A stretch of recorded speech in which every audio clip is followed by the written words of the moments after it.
nantinya kita akan mempelajari tentang gelombang elektromagnetik. Nah, ini di bab 5. Nah, sebelum memasuki pelajaran, silakan Ahmad Habib Badali untuk memimpin doa. Sebelum memulai pembelajaran hari ini, alangkah baiknya kita berdoa menurut agama dan kepercayaan masing-masing. Berdoa dimulai.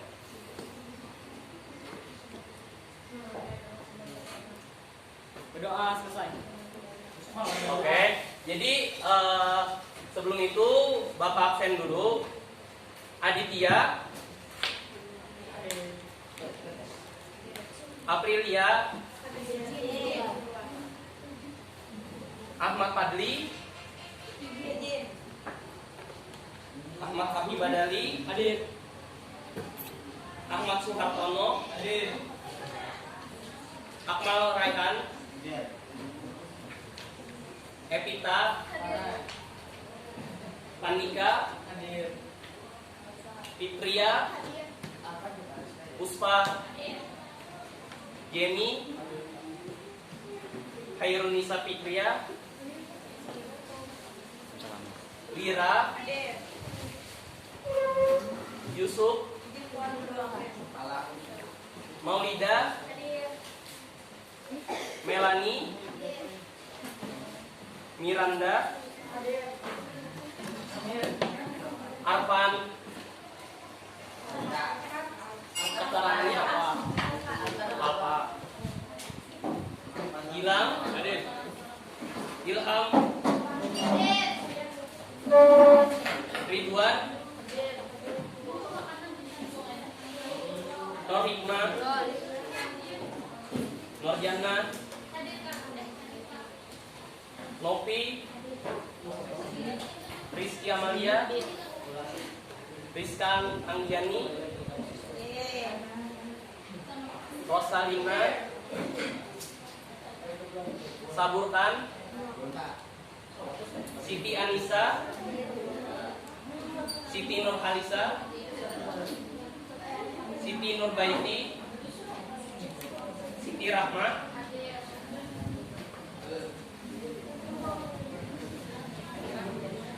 Siti Sapna, Tia Aulia, Yulia Priyani. Oke, jadi mungkin yang tidak berhadir pada hari ini ada satu orang, yaitu Arfan. Oh, 2 ya, sama Ahmad Fadli.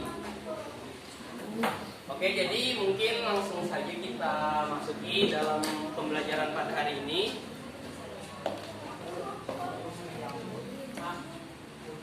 Nah, pembelajaran pada hari ini yaitu gelombang elektromagnetik. Nah, silahkan yang punya buku LKS-nya dibuka halaman 58. Halaman 58.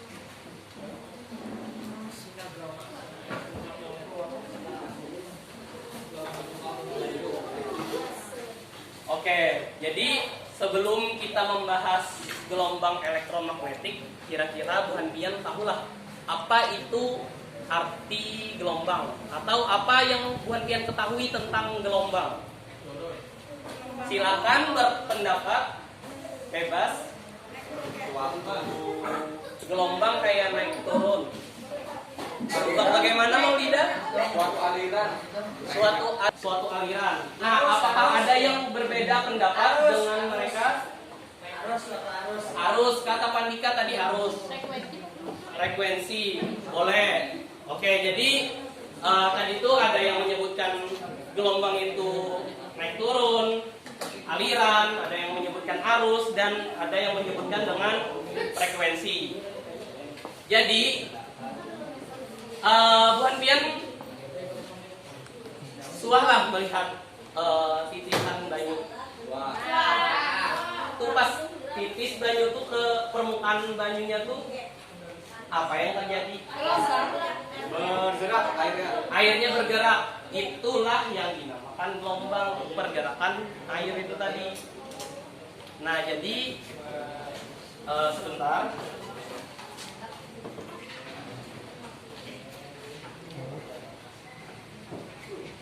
Nah, jadi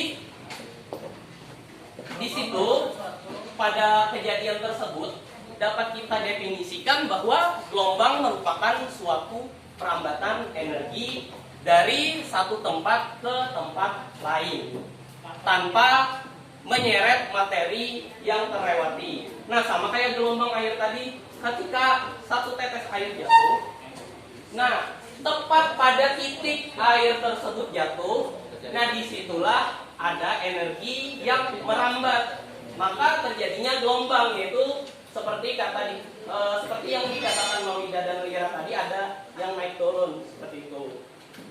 Nah, jadi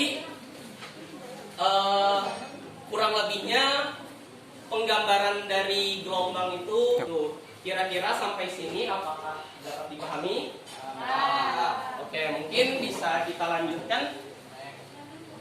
Nah, gelombang itu tentu mempunyai struktur.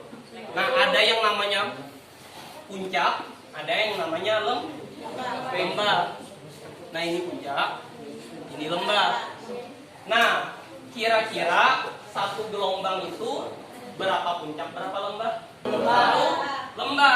Oke, jadi satu gelombang itu seperti ini. Nah, kalau panjang gelombang itu yang di sininya dari sini, dari titik pertama puncak sampai ujung lembah. Nah, tapi kalau di sini panjang gelombang itu dipersepsikan titik jarak antara kedua titik pada puncak gelombang. Sama aja dari sini, dari sini sama aja, sama panjang gelombang. Oke, jadi seperti yang dikatakan Rizky Amalia tadi, gelombang itu memiliki frekuensi. Selain itu juga memiliki amplitudo. Nah, jadi apa itu amplitudo? Nah, amplitudo itu jarak dari titik awal, ini garis lintas gelombangnya, sampai ke puncaknya. Ini ada tiap waktu, pada satuan waktu. Jadi berapa detik itu berapa gelombangnya. Nah, misalkan 50 Hz. Nah, satuan gelombang itu kan Hz. Nah, misalkan 50 Hz. Nah, 50 Hz itu berarti ada 50 gelombang dalam satu detik. Nah, kira-kira ada sampai sini apakah dapat dipahami? Satu Hz itu berarti yang satu. Ya, kalau 1 Hz itu sedetiknya tuh dari sini sampai ke sini. Nah, itu 1 Hz. Bila dalam 1 detik itu bisa sampai ke sini berarti 2 Hz. Nah, dapat dipahami loh? Ya. Oke. Jadi sekarang kita membahas gelombang elektromagnetik. Nah, di sini sudah dipaparkan definisinya. Kira-kira apakah ada yang mendefinisikan gelombang elektromagnetik dengan bahasanya sendiri? Apakah ada yang bisa seperti itu kira-kira? Kalau ini kan mungkin terbentuk karena ada medan listrik. Karena ada medan listrik boleh. Karena ada medan magnet. Karena ada medan magnet boleh. Nah, jadi tentu. Ada medan listrik ke medan magnet. Nah, jadi kata Ilham tadi juga sependapat seperti itu. Jadi gelombang elektromagnetik itu tentu disebabkan oleh medan magnet dan medan listrik yang berosilasi. Nah, berosilasi di sini disebut seperti ini contohnya. Medan listriknya. Ini medan magnetnya. Yang biru medan magnet, yang merah medan listrik. Nah, apa yang disebut dengan berosilasi? Nah, jadi gelombang akan dikatakan berosilasi apabila gelombang itu iya, menduduki arah rambatan yang sama.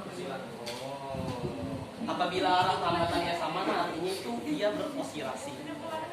Nah, tapi arah berosilasinya adalah tegak lurus. Jadi berosilasinya kurang lebihnya, misalkan kita anggap ini medan magnet, kita anggap ini medan listriknya, berosilasinya kurang lebih seperti ini. Jadi gelombangnya seperti itu. Nah, dengan arah rambat yang menuju ke depan. Nah, bisa kita analogikan seperti itu. Itu arah dari gelombang elektromagnetik. Jadi, apa tadi gelombang elektromagnetik? Ialah gelombang Dipengaruhi oleh medan yang magnet. dipengaruhi oleh medan magnet dan medan listrik yang beroscilasi. Nah, iya, sifat gelombang elektromagnetik sebagai berikut. Nah, pertama, gelombang elektromagnetik itu merupakan gelombang transversal. Terus merambat dalam ruang hampa. Nah, maksudnya merambat dalam ruang hampa seperti ini, bisa dia merambat gelombang elektromagnetik itu. Walaupun tanpa apa sih ini media rambatnya. Berarti di luar angkasa. Kawa. Jadi karena kita berikan contoh-contohnya lagi. Nah, kalau hanya gelombang biasa, kayak contohnya gelombang mekanik pada senar gitar. Nah, itu merambatnya di senarnya. Kada awal palingnya merambat ke udara, suaranya itu gelombang suara, pulang gelombang mekaniknya dari senarnya. Nah, terus kalau elektromagnetik ini bisa merambat di ruang hampa. Contohnya kayak Gelombang radio. nah, radio atau kita teleponan. Nah, itu tentu memakai gelombang elektromagnetik. Nah, terus gelombang elektromagnetik ini dapat mengalami pemantasan, pembiasan, interferensi, difraksi, dan polarisasi. Nah, terus untuk arah perambatannya tidak dibelokkan oleh medan magnet maupun medan listrik. Jadi arah rambatnya itu lurus.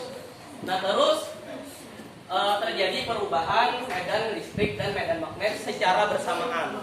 Nah, jika tidak bersamaan, maka tidak ada yang namanya gelombang elektromagnetik. Karena dia tadi bersamaan, berosilasi, maka bisa dikatakan sebagai gelombang elektromagnetik. Nah, jadi ini adalah pembagian spektrum gelombang elektromagnetik berdasarkan panjang gelombang dan frekuensinya.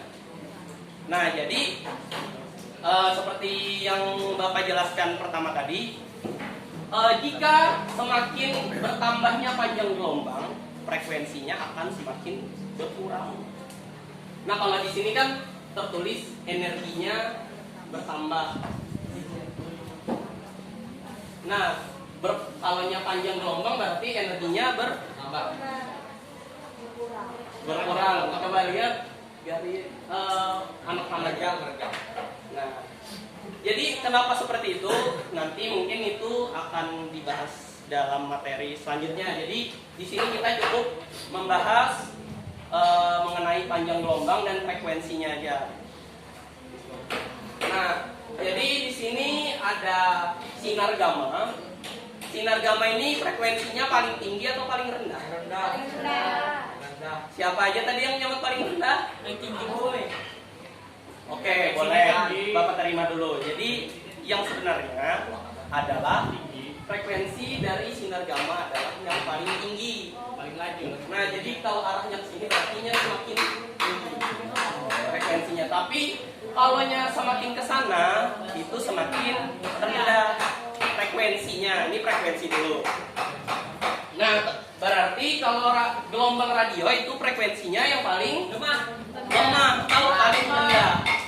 Nah, untuk panjang gelombangnya kira-kira sinar gamma ini yang paling tinggi atau paling rendah? Paling rendah. Betul kata Pandika tadi. Sinar gamma ini untuk panjang gelombangnya paling rendah karena sesuai dari pada gambar arah panahnya kan ke sana kalau gitu. Nah, lawan juga bisa dapat kita lihat pada ininya panjang gelombangnya kan rendah nih. Nah, ini kita asumsikan sebagai panjang gelombangnya. Nah, kalaunya gelombang radio itu panjang gelombangnya yang paling besar. Nah, kira-kira kena buat pian hafal ya urutannya seperti ini. Di foto apa? Sinar X itu ya setelah sinar gamma lebih rendah, kalau frekuensinya lebih rendah, panjang gelombangnya lebih kecil. Ya, frekuensi lawan panjang gelombang itu berbanding terbalik. Ya, seperti itu. Berbanding terbalik. Jadi, kalau semakin kecil panjang gelombangnya, frekuensinya semakin besar. Kalau semakin besar frekuensinya, berarti semakin kecil panjang gelombangnya. Nah, seperti itu. Terus, di antara sinar UV itu apa sih? Itu cahaya matahari. Cahaya matahari. Cahaya yang bisa dipantulkan biasa. Inframerah itu ada yang disebut dengan cahaya tampak. Cahaya tampak itu ialah warna-warna yang dapat kita lihat sekarang. Segala yang ada di sini. Nah, itu cahaya tampak. Yang mana? 500 Nanometer. Oh, ini 500 nm. Oke. Jadi M-nya ini tentu adalah meter. Nano. Panjang gelombangnya kalau N-nya itu nano. Nano itu sama dengan 10 dikali dikali 10 pangkat minus 9. Nah, itu nano. Jadi sekira kadang alih menulisnya dikali 10 pangkat minus 9, jadi diganti aja langsung nano atau N. Jadi ini adalah ukuran untuk panjang gelombang cahaya tampak atau warna yang dapat kita lihat sekarang. Nah, jadi warna itu memiliki gelombang elektromagnetik. Warna tuh sebujurnya ada lagi pembahasannya, karena tuh ada yang namanya tuh dualisme cahaya, dualisme gelombang partikel. Nah, itu mungkin lebih ke arah materi kuliah nantinya. Gelombang dijadikan suara. Nah, gelombang tuh tentu pasti jadi bisa jadi gelombang suara. Berarti cahaya bisa jadi suara. Kalau cahaya bisa jadi suara, beda lagi. Karena kayak ini, cahaya bisa bersifat gelombang dan suara itu pasti bersifat gelombang. Nah, tapi karena ini sama-sama gelombang, bukan berarti cahaya bisa bisa menjadi suara. Namun sama-sama memiliki sifat gelombang. Nah, seperti itu. Oke. Jadi kan Ya, jadi kata kawan disamakan. Karena itu beda energi. Kan gelombang itu seluruh energi yang seperti ini, gelombang itu bisa merambatkan seluruh energi. Jadi energi apa aja, misalkan energi cahaya atau energi suara. Ya, tapi kan energi ini beda, energi cahaya lawan energi suara ini kan beda. Jadi kadang mungkin energi cahaya bisa menjadi energi suara. Seperti itu. Oke, kita lanjutkan pembahasan berikutnya. Nah, jadi ini contoh-contoh penerapan dari gelombang elektromagnetik tadi. Yang pertama ada radio. Radio ini tentu kita ketahui tadi sebelumnya panjang gelombangnya paling panjang, frekuensinya paling rendah. Nah, terus ada jenis-jenis dari radio, ada radio AM dan FM. Kalau yang AM itu amplitudo modulasi. Nah, kalau FM itu frekuensi modulasi. Singkatannya AM amplitudo modulasi. Kalau yang FM frekuensi modulasi. yang bisa dikembangkan TV mungkin bisa kita kategorikan, tapi bapak belum mempelajari.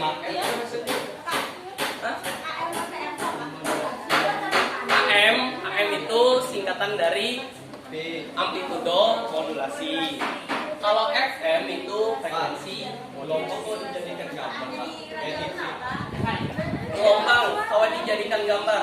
Nah, itu tadi berarti energi cahaya yang dipancarkan oleh gelombang itu tadi, energi cahaya yang dirambatkan gelombang elektromagnetiknya. Yang dimakan jadi gambar tuh berarti cahayanya. Iya, cahayanya. Tapi Adam, itu tuh lebih kepada datanya sebujurnya. Datanya yang dikirim lewat melalui gelombang. Nah, cahayanya itu diproduksi di tabung TV-nya. Berarti yang dikirim lain. Lain. Datanya itu mengirim lewat satelit. Lewat Gelombang itu ya dari satelit. Ya, dari satelit mengirim datanya. Jadi dari satelit memancarkan ke rumah-rumah, ke antena-antena rumah. Oh ya, dari penyiar ke satelit. Iya, dari penyiar tentu ke satelit. Makanya lo Rancak kalau kita ini misalkan di radio, kan di radio tuh ada request lagu lo biasanya.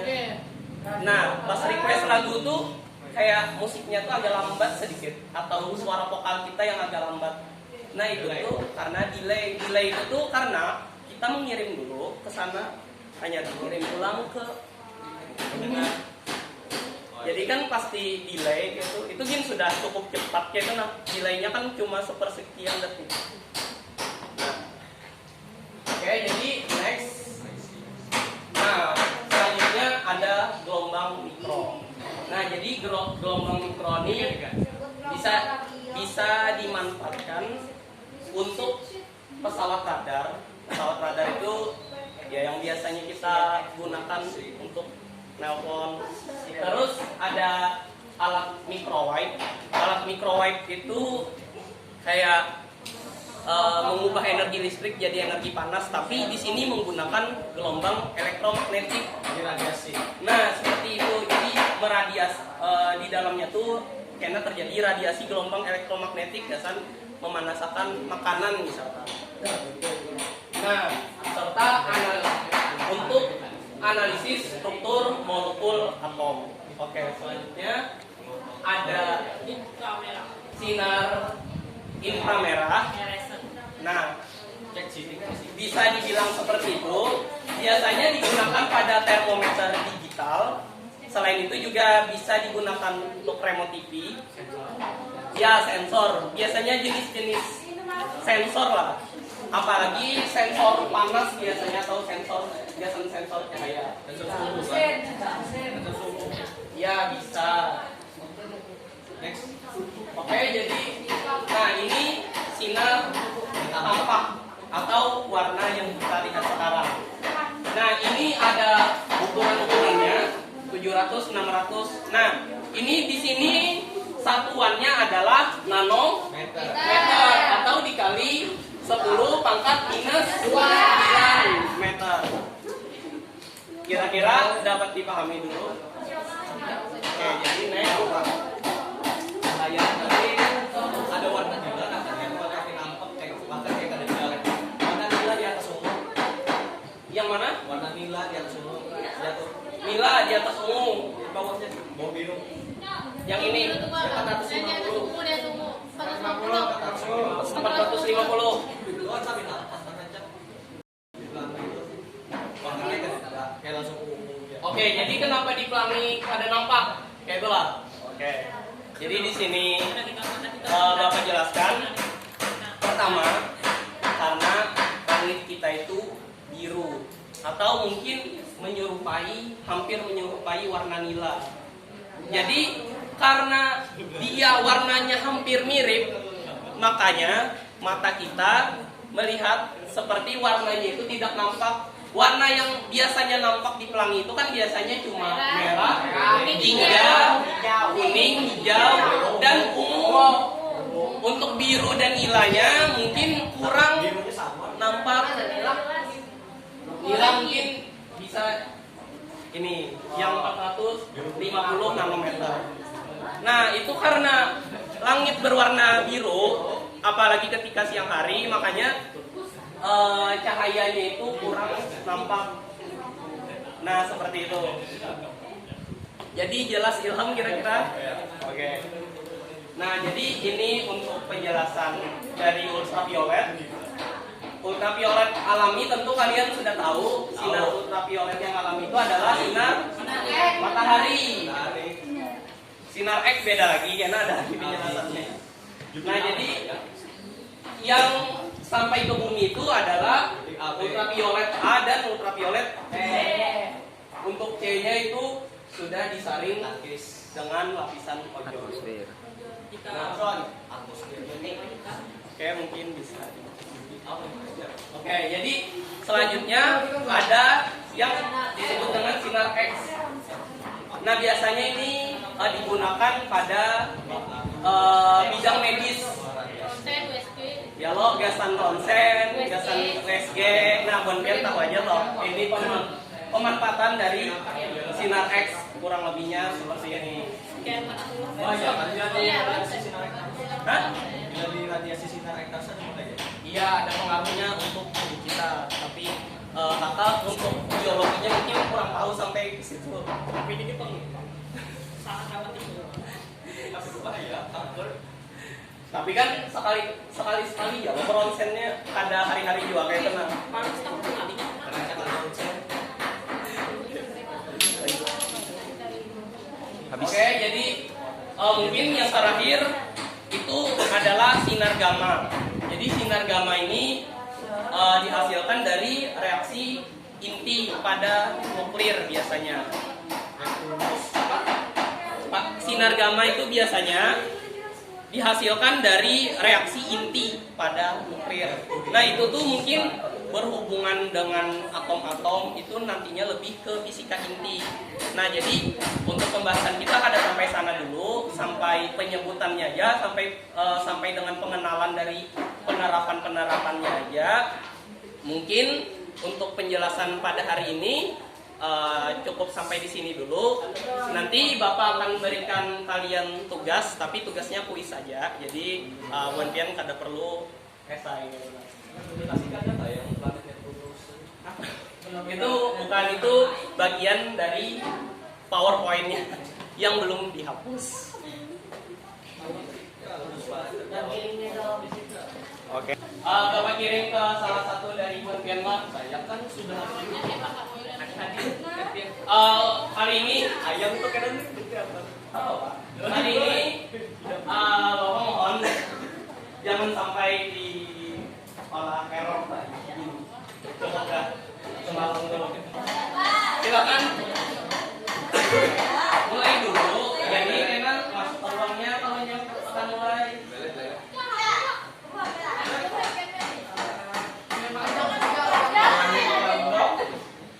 Ada nih Pak. Ada. Yeay, masuk. Belum aja. Kalau ditabur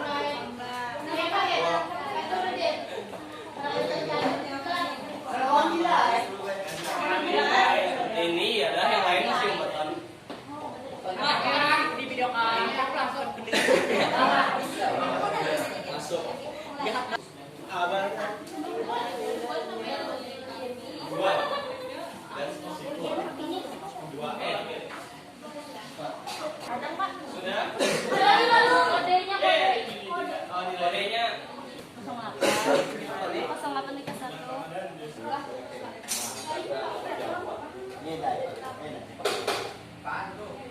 Oke, yang lain sudah kira-kira?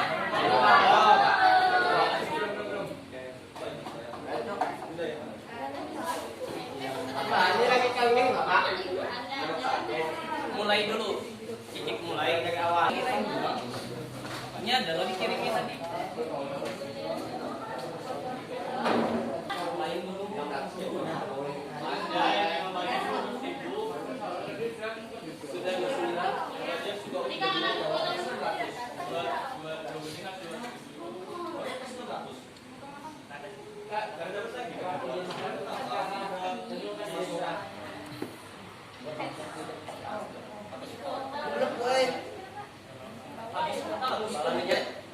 Satu, dua, tiga.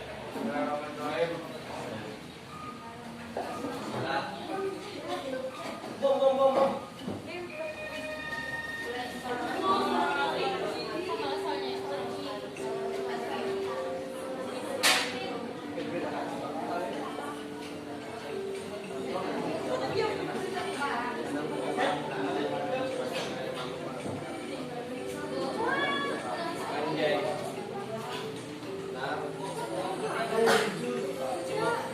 Ini dua.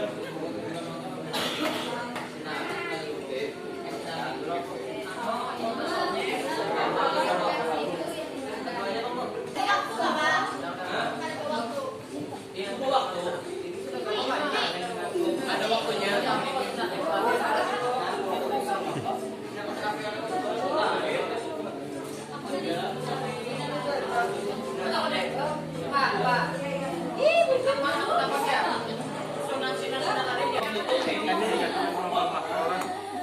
Sebelah sini kamera.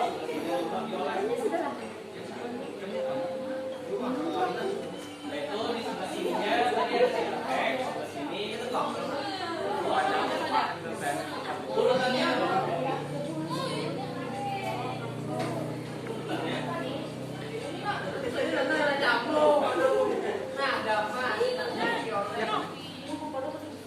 materi yang Kakak ajarkan tadi itu ya ibuku juga.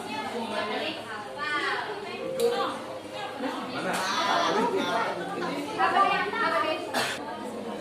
Itu kadang tuh adalah keluar jurus-jurus yang tawa tadi pakai.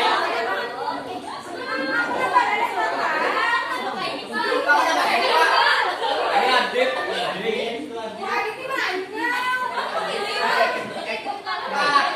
Itu kalau di mulut kayak Dianya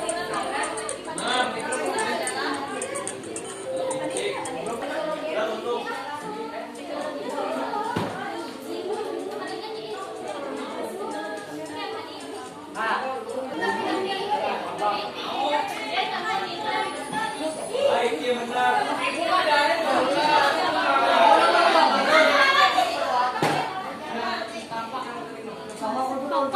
Bilang kawalan Desu. Praret. Ini banyak bujur tapi nyebutin Kamera loh, kamera. Iya bisa jawab bila kita lanjut jawab poinnya. Oh ini backingan.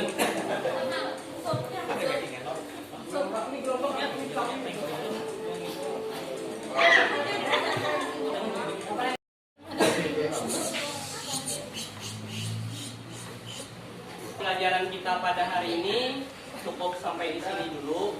Mudah-mudahan ilmu yang kita pelajari pada hari ini bermanfaat bagi kita ke depannya. Salah hilaf Bapak mohon maaf. Wabillahi taufiq wal hidayah. Wassalamualaikum warahmatullahi wabarakatuh. Waalaikumsalam.